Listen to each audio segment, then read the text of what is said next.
Fun yet informative podcast. Hello, everyone, and welcome to Mouse House Plus. I'm Hank. And I'm John. And we're your hosts. We're covering Miss Marvel on Disney Plus. John, you ready to dive right in? Absolutely. This is episode 2, titled Crushed. Sup? She's brand new, is what I wrote in my notes, because the confidence she now has is just through the roof because of that guy that she likes. Well, it's not only that, but it's because of these newfound powers. Now she is somebody instead of someone in the background. True. And now she bumps into the crush, into a crush, and then into Bruno. And I was like, that's one of the things I didn't care for in this episode is the forced triangle that they were kind of going for early in the episode. You know what? I can agree with you with that because it's fine if you want to show that there's going to be some turmoil for Bruno, but it's really the story isn't about Bruno. No. The story's about Ms. Marvel. And it's kind of lazy writing when you just go for these easy tropes where it's always the friend likes the person. It's like kind of lazy to me. I was pretty disappointed with that aspect anyway. I have to agree. Yeah, I'm totally on board. Zoe tells her rescue story, embellishing, of course. That was kind of funny. Dude, and I'm sorry, go ahead. Somebody refers to Kamala as the budget Captain Marvel. Man, that was so funny. Yep, that's actually in one of my Easter egg notes about the budget Captain Marvel joke. I love that. That was too cool. Yeah, but I mean, her entire just spelling it out. Oh, but she probably saved me because I was a special blah blah blah. She just wouldn't stop. I like how it was making Kamala happy to hear this, but at the same time, she was just like, that didn't happen. That didn't happen. Zoe invites Kamala's crush to her fragility of life party. I was like, oh my goodness, this should be interesting. And just call it a rager and be done with it. Yeah, and then Kamala shows Bruno her powers as we get the workout montage. That was great. I mean, I do like the fact that we're actually seeing her really fall and hurt herself. This really makes me think back to Spider-Man whenever we saw the original Spider-Man way back whenever he was we're learning all the stuff he could do and he was swinging slamming into walls and stuff. Yeah, well, certainly. Her power doesn't come from the bangle. I was very interested to find that out. Yeah, I'm still holding out that it's something like the rings, the 10 rings, and there's been multiple articles that are coming out where people are theorizing the exact same thing. I already thought of it first, but you're right. Now this is something that could possibly be an Eternals item. I mean, or there is Terrigen Mist inside of there. Oh my gosh! So that means okay, but if that is the case, then that means they're reworking the entire Inhumans ability to turn into Inhumans. I mean, that's one of their the big thing about Inhumans is they become Cocoon and they popped out and you don't know what you're going to get. It's like the X-Men coming to age where all of a sudden you have powers, but in this case, you were Cocoon, then you have powers. Hey John, maybe we'll shut down your video because it's going in, out, in, out. Yep, that's fine. Stop video.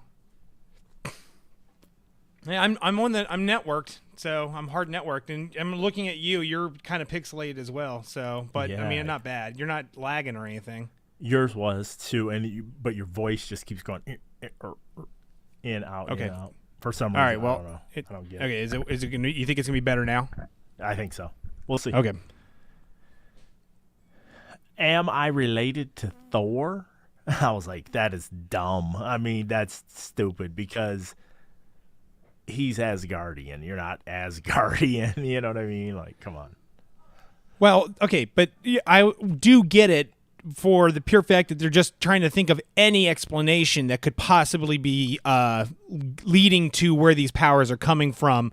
I mean, outside of the fact, yes, it's a bracelet, but now she's just starting to guess anything. It's true. Now we have more training, and then when he grabs her, he's like saves her, and she's like, "You have to let me go." And then she's like, "Plop." Gerard drops like 2 feet. I was like, wow. I like that everyone's like, "Oh, yeah, okay, you're good." That was fun. Kamala speaks up during a lecture. I didn't care for any of this aspect of the show, just because it's more like a social statement, and I am just burnt out on any company that is trying to make social statements on their show. I just want to be entertained. You know what I'm saying? Yeah, but I mean, I understand that because it gives context to where she comes from with some of her attitude and towards things. Because clearly, it's the whole different world or to people who are not Muslims. So taking this backstage look at things, it's an interesting perspective, especially when you're looking at more modern people now, how they interpret it, and even people in that religion, how they interpret it, and so I don't have an issue with it. Now, if they keep on pressing it, I might come up with an issue, but as of right now, I think I'm okay with it. Kamala talks to her mom about last episode. She asked to go to Zoe's party, and I was like, I don't know if as a parent I would, kind of go along with this one. It depends on how long it's been since last episode. I don't think they ever tell us, do they? No, but hold on. You mean how long it's been since last time she got in trouble? Because it's only got to be a couple days. If it's not the next day, it's got to be within a couple days of it happening, because it's still all fresh and new. So with that, as a parent, I've been like, no. Right. You're not. Do you not just anything. remember what happened the other night when you came in at 11:11? So now at the party, she just has some random dude's OJ, and he's like, and vodka in there too. All right. I thought this was kind of dumb as well, just because you wouldn't just randomly take a cup of orange juice, You wouldn't just be at a party and be like, oh, I'll take this random stranger cup of something to drink. I thought that was, one, silly of the character, and then two, kind of sends a bad message too. Well, I don't know. I feel that this is a ploy to 1980s coming to age movies, because that was a lot that happened there. Now, you're right. You're not going to get this because it's just not found in this day and age. But I just like the next line when she's like, oh, am I drunk? This is just like I had a sip, so I'm drunk now. I'm surprised the parents didn't figure that part out. Well, I'll be honest. I thought it was beer. I missed the orange juice and vodka part. It's probably my son being on VR in front of me and being noisy. But outside of that, yeah, no, it's the stereotype of the big party. There was another party that I remember, in a movie where there had almost the exact same things that happened, where someone jumped off the roof into the pool and there's people everywhere, and the cops show up and all that stuff. But this is just like your trope. But growing up, I didn't know anyone who ever did anything like this. No big parties like this. Not at your house.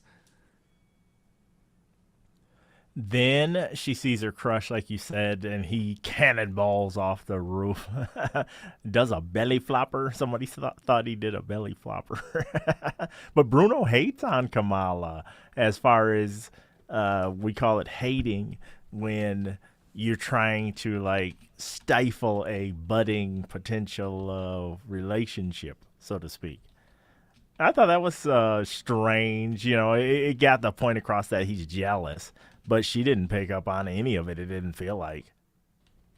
Yeah, I mean, but you know what? I dislike this because it was like they were driving that home the entire episode. Like whenever he's going around and introducing names, remembering names, and he doesn't say Bruno, I'm like, okay, well, there's some shade there. But honestly, yes, we're supposed to see it as that he's passing, shade on this kid, but he could have just gone around the circle and honestly maybe forgot the name, because I do that stuff to people who I work with because I can't remember people's names. This is me like trying to remember anyone from any single show or movie that we do, and I go, that person, that one, yeah. So I could believe it, but considering that we see it over and over again, but at the same time he's interjecting himself into all their social situations, clearly trying to make a play where there is none for him.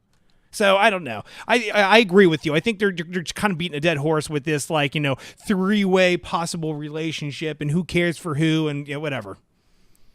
And they kind of gloss over what happened between him and Kamala in the other episode, where they fall down and they almost smooch each other. So I was just kind of like, oh, okay, whatever.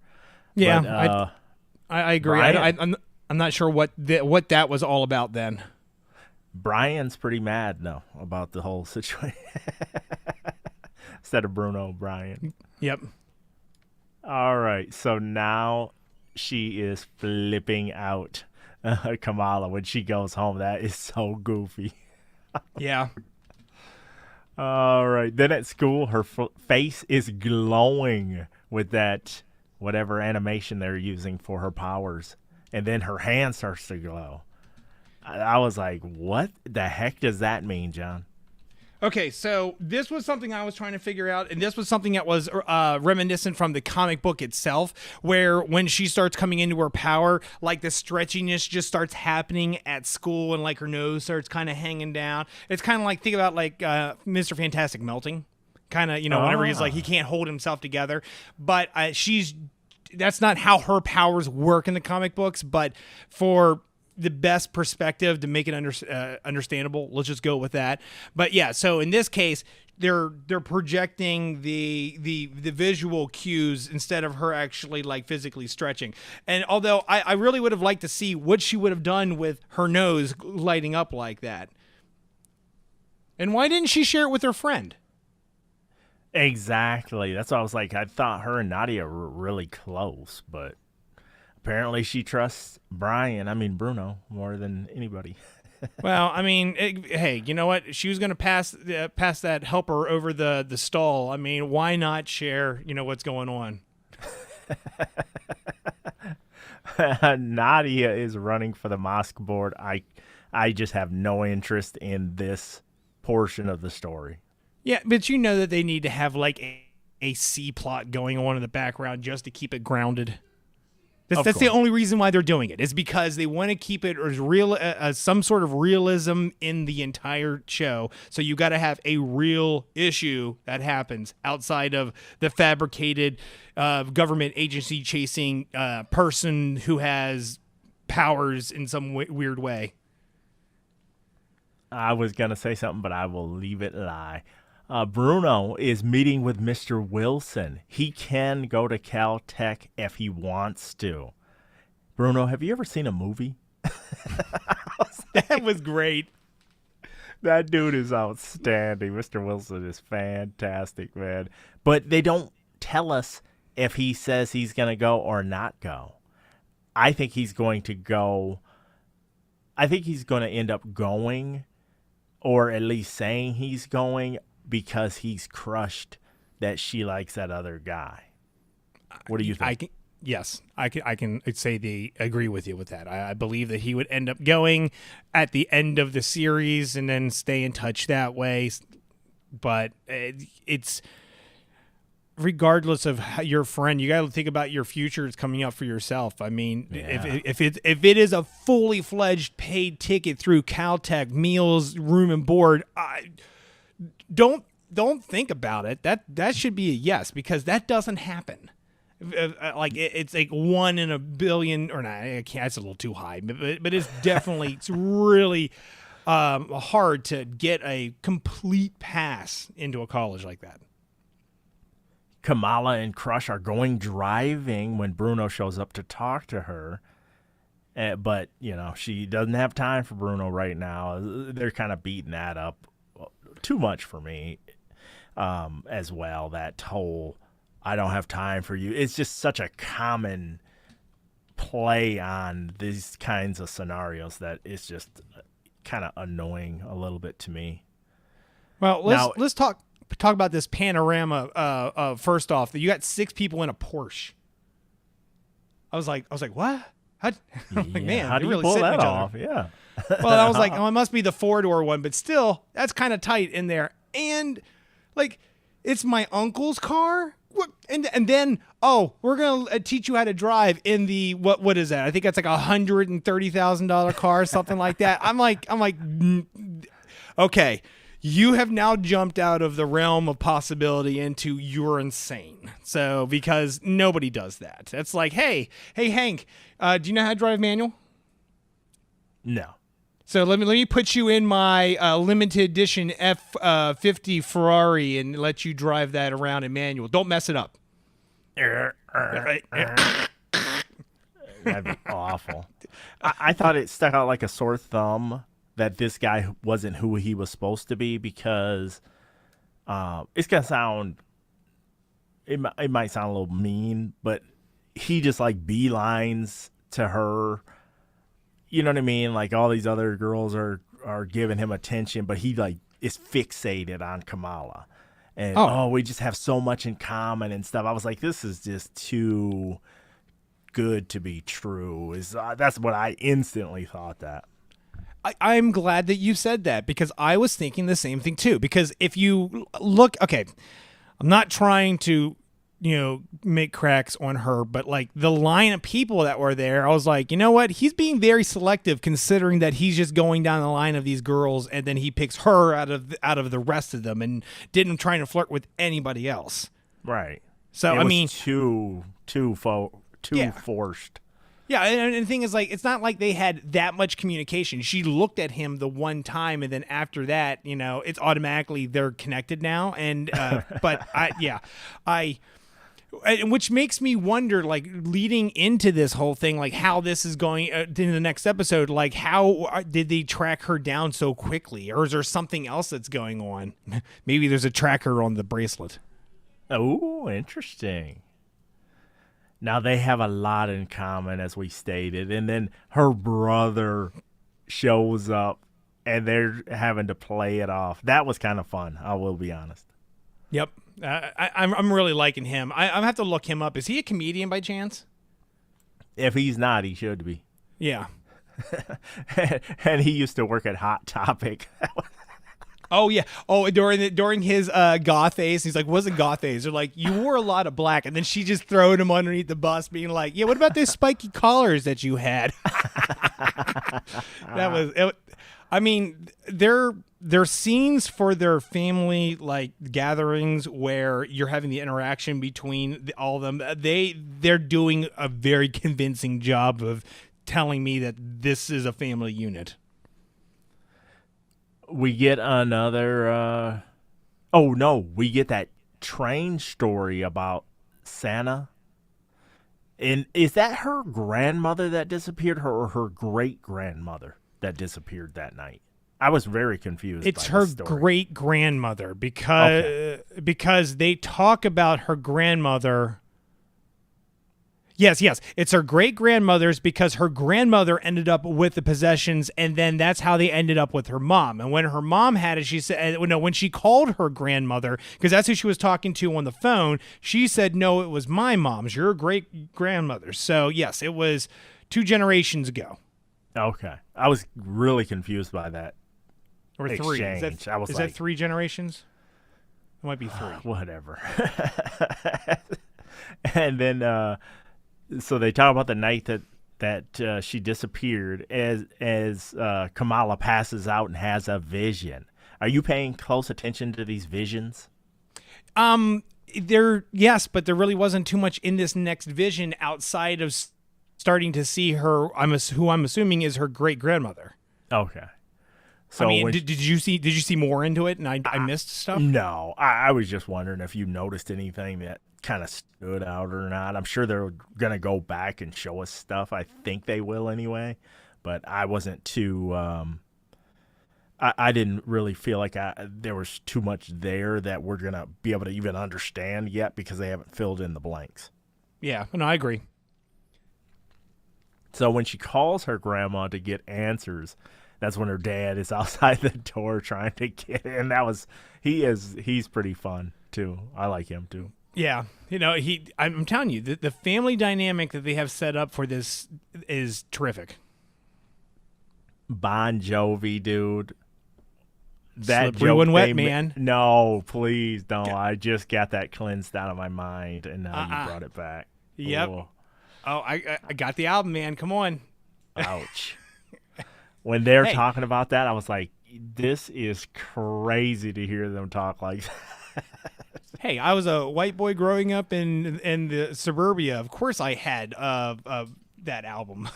It was like a standard issued thing. Standard issue. Her mom doesn't want to talk about Nanny. I was like, why not? Just tell us the story. What did you make of Bruno's attire for that basically a marketing campaign for the mosque board for Vote for Nadia? Well, it was a like a festival that was going on. I thought it was I thought it was good.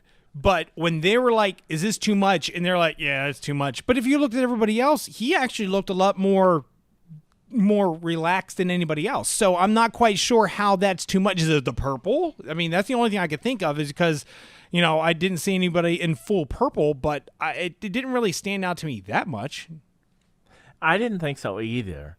I wonder if it's just because he doesn't fit the demographic, so to speak. Well, unless we're taking this the wrong way, and that's just Kamala messing with him by saying it's too much when it really isn't. Because that could be a thing, too. Yeah, because honestly, that would be what comes out of my mouth. I do that to my kids all the time. Zoe Zimmer is being interrogated by Damage Control, apparently. That's who John says that organization is. And they're looking for the enhanced individual. That's not what John says. That's what the community of the internet says. And anyway, it was already brought up whenever they're discussing how it was going to be done that we would be seeing the resurgence of this agency. But let's take a step back and talk about what they were supposed to do in the first place. It was supposed to be a comedic show of them going around and cleaning up all the messes left over. So how did we go from that to them trying to hunt down powered people? But on top of that, they even said themselves that the FBI, was it CIA or FBI, one of those two were doing the exact same thing. So they're like their own independent group, still trying to do the same thing. But why? I thought they were there to clean up messes, not to hunt down powered people. That's what I am confused about. And then the lead guy, he looks like John, or what was his name? Joey from Agents of S.H.I.E.L.D. That's who he reminds me of. If you ever get time, just look up that character, Joey from Agents of S.H.I.E.L.D. He was an Inhuman. And then look at this guy. It's like he's aged up into this guy. So I don't know. I just thought it was interesting.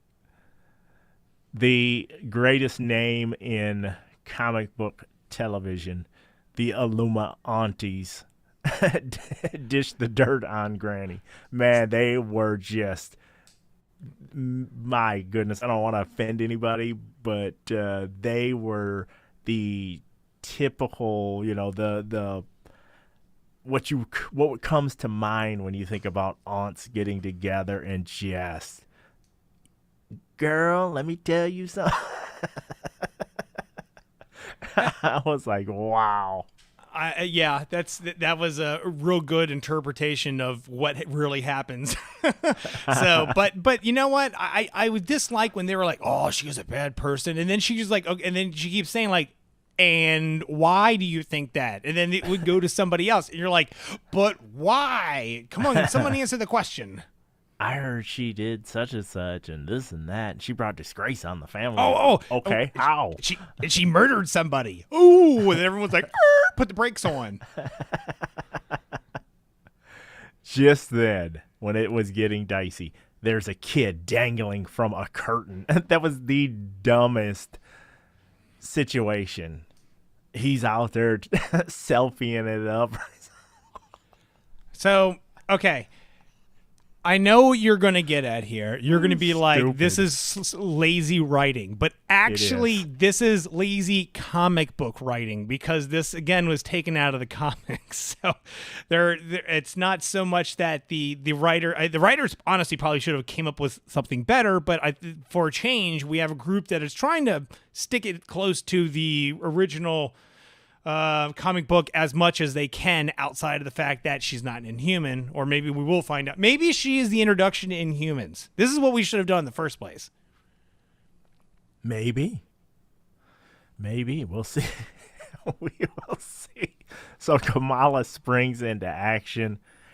There's nightlight. I was like, she was like, think about your favorite food. He says ice cream pizza. And she's like, isn't that two foods?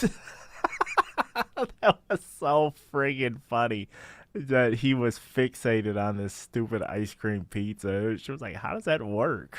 Which is funny because we were discussing the same thing while it was going on. We were like, okay, so would you have it on top of that? She said one, though, but now we have two. So, yeah, we were there for that. And then she technically saves him in the moment and then sticks the superhero landing. Oh, and okay, so that would be our Black Widow landing. Just want to put that out there. That would be an Easter egg for you. That ain't that landing. Let me tell you what. That's not even close. She tried. Hey, yeah, but she doesn't have awful. years of assassin experience with her. Of coordination, yeah, apparently. Yep. So you think everything is going good, and I laughed out loud.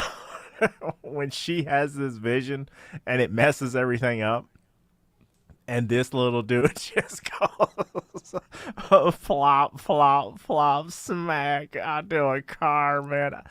Because it's television. It's not real. That's why it was funny.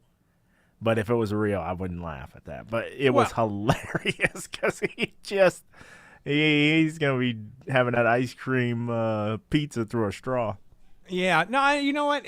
She tried with this, but my issue for the whole thing was that, they're going to turn around and be like, oh, she couldn't do everything she could. I'm like, dude, he's walking away with a broken ankle and not dead. So, I hope that when the next episode, when it comes up, that we're not stuck in this, this vigilante, wasn't able to save the person. And then they make it look like she's a bad person for not actually committing. Well, no, she committed all the way. She just, something happened. I don't know. I have a feeling that's the trope, and because this is the typical, way that they do this, and they're going to make the character look bad because she wasn't able to save somebody, even though she did technically save them. I really wish that they could use J. Jonah Jameson, and then he could be like, you see Nightlight fail to rescue this boy. That would be so good. I am starting my my petition now online to have J.J. Jameson added to the show. I mean, the CGI, I don't care. I must have him. That would be so freaking awesome. Well, this kid screwed up. Watch this. That'd be so good. So just then a drone follows her. Then more show up. And Damage Control shows up. They're really going after her, but the Crush saves her. And this is my mom, who's been waiting to meet you. I was like, what? Here we go. I knew it was too good to be true. So let's talk about the fact that they have nobody standing or sitting or laying on a building behind them with snipers like we know that they always would. So right. And then no one is standing behind a car. Everyone's in front of a car. So when they're all they jump, and the thing is, she was back there for a hot moment. So yeah, maybe you could have missed the Porsche pulling up.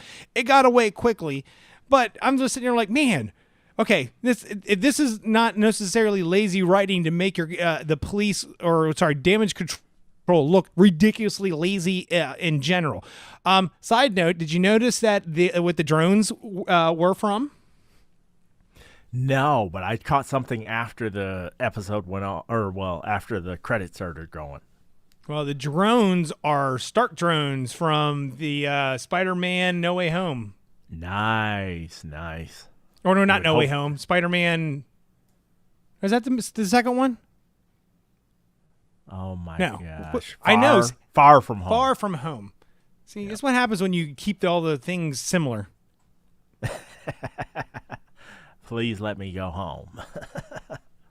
Oh, yeah, that's cool. That's a cool call out. Did you happen to see what rolled down the street in the credits? No, I didn't. Why? What did I miss? Trust a bro moving van. Oh man! Oh, come on! You got to make the shirts.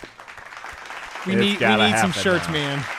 It's gotta happen now. They're everywhere now, man. They are truly everywhere now. So I will have to get on that, because I saw that and I was like, oh, it's gonna stick. This is great. This is great.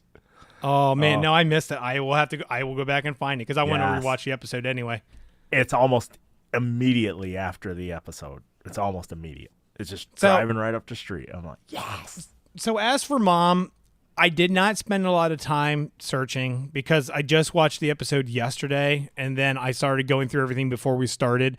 But if he's supposed to be a good guy, then she's a bad guy. But I'm not quite sure what she is.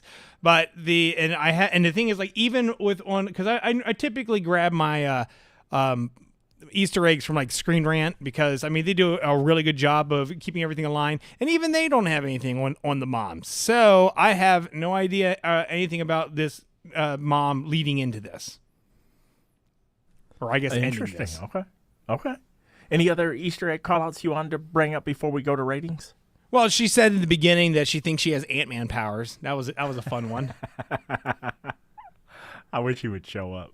We got to see the giant fist that whenever she she uses that at the beginning just to show. That's her embiggened, or I guess that's her trademarked embiggened fist. And there's something here that says that Hard Light is an amusing X-Men nod. So I guess there is some let me see. Constructed. Anyway, it doesn't matter. I think that's what Dazzler uses, if I'm not mistaken. There is a nod to Kingo from the Eternals when they're talking about all the Bollywood stuff when they're on their date. Oh, okay. And that's about it. I know that there's some other stuff. Like in episode 1, by the way, there was a QR code for Miss Marvel. It was inside the convenience store that Bruno works at. It's to the right in the background. I believe it's on like an ATM. Really cool. I'm surprised Elizabeth didn't call that out. Well, I mean, this is their thing now. They'll put them in there because it also helps drive comic book sales, because now you've got people who look it up, and if they want to know more on the character, they get it. You got to buy it. Interesting. Well, it's no secret I did not like this episode. I don't like the social justice reform of the synagogue or whatever it is. I didn't care for that at all. I didn't care for the proposed love triangle. I didn't like that Bruno is kind of like put in a position where, we're just glossing over that situation those two had. It's just silly. And some of the writing stuff is really, really bad. It's just like nonsensical, kid dangling from exterior curtain, like it's just silly and stuff. So this one really did not land at all for me. So I'm giving it a 5 out of 10. Ooh, I'm gonna give it a 7. I did enjoy it still. I mean, I'm enjoying the series in general.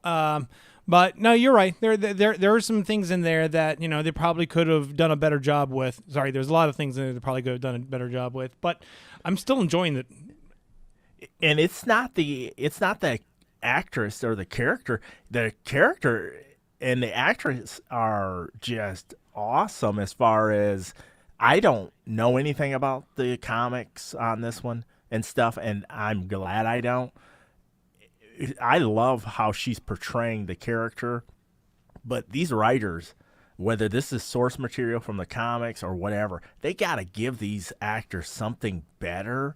I've noticed, like, in the last year on Disney Plus, they're really not giving them very much to work with. I mean, we've had some standout stuff here and there that we really have liked, but overall, they're just not writing like stuff that is unique or engaging. They're just like handing people these scripts that are just broken, and it's like basic stuff, man. It's like, if you've ever taken, John, are you into writing at all? No, not really. If I wrote, Okay. you wouldn't be able to even read what I'm writing. I've written 2 books, and I have been into writing since I was a young man. And I mean, some of the stuff is like writing 101. You know, it's like really super, like, it's like below 101 level stuff that they're putting into these shows, and it's like perplexing. A company of Disney's stature should have top notch. They shouldn't just be just handing these out to anybody. These should be top notch quality wise when it comes to the writing. There's no excuse for it for me. I mean, to me, I just think that they're. So I'm gonna say this, and you're automatically gonna keep laughing at me. When they do all these, they're trying to bring as much comic book realism stuff from the comic book into the show to help connect it, to prove that they're trying to get the character right, regardless of the fact that she's not an Inhuman in this, or if she is an Inhuman, they haven't said anything yet. She has to turn into a cocoon, blah blah blah blah. Yes, we've already gone down this path. I already know you're gonna disagree with that, but they, I think that if they ever like continue on, that's one of the things that they for them to do. But the problem is that if you got these, I mean, she was introduced in the middle of like the 2000s. So that means she's got like 15 some years of different stories and whatnot. So it's kind of hard for them to come up with new material whenever, I mean, in fact, you and I were messaging about this earlier today. You know, Hollywood's run out of ideas. So they're just going back and redoing other things. I have a feeling that this is going to be around the same case where, you know, how do you come up with an original show when you have had a comic book that you're trying to portray it in that's been out for like 15 some odd years? I mean, in some way or form, no matter what it is they do, it's going to be some reflection of a story that they've already done. Maybe, but just the execution, just like the nuts and bolts of how do you get this guy introduced and revealed as, you know, this pivotal character that has an ulterior motive. I think there's a better way to do it than the way they did it. I'm not going to disagree with you there. Yeah, I agree with you there. I'm just talking about like in story in general, like because if they're trying to follow a comic book line right now, I mean, I'm pretty sure that's what they're doing. But you're right. It's the execution of how they translate the comic book to TV. So we'll see. You know, I'm having fun with aspects of the show, you know, and some of the relationships with especially the family is just, they're off the charts fun for me. Because it's like some of the stuff they do is like real, you know, some of the gripes they have, some of the goofiness they show and stuff like that is like legit, where you're like, ooh, parents are dancing, you know what I mean? It's stuff. I really like stuff like that. Yep. But we do have a special message from Disney themselves. Let's see if we can play it right here.